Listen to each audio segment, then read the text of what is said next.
সাদিক কায়েম সে বৈষম্যবিরোধী ছাত্র আন্দোলনের, আমি অ্যাসেস করে দেখেছি যে সে বৈষম্যবিরোধী ছাত্র আন্দোলনের সমন্বয় কমিটির অংশ না, বরং উনি বৈষম্যবিরোধী ছাত্র আন্দোলনের যে রিয়াজু কমিটি হয়েছে সেই রিয়াজু কমিটির সাথে অ্যাফিলিয়েটেড, এটা আমরা জানতে পেরেছি আর কি। যাদের মাধ্যমে এই কথাটা ছড়াচ্ছে যে এখানে 108 জনের শিবিরের, তারা দরকার হলে একটা পুরোপুরি প্রুফ দিক যে এখানে কে কে শিবিরের, 108 জনের নাম বাছাই করে তারা সেই অনুযায়ী প্রুফ দিক প্রপার, তাহলে তো এই বিষয়ে কথা বলা যাবে।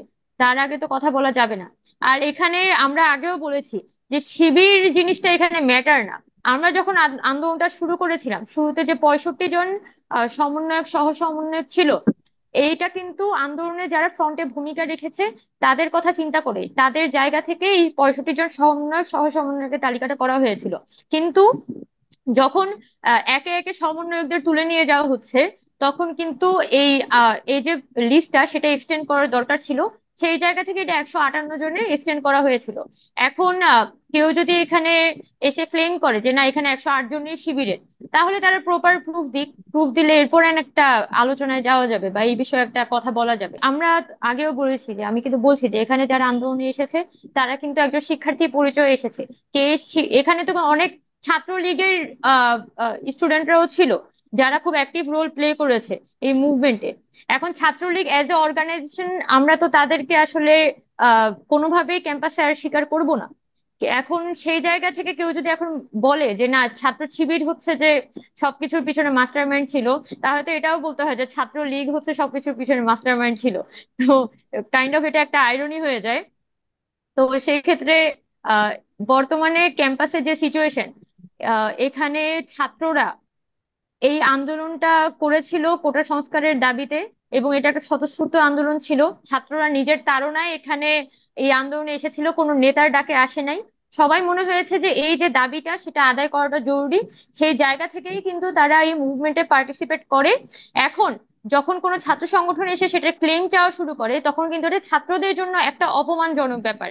এবং এটা বরং ওই ছাত্র সংগঠনটারই রিয়েলাইজ করা উচিত যে তারা যা করছে এটা আসলে জনস্বার্থের বিরোধী।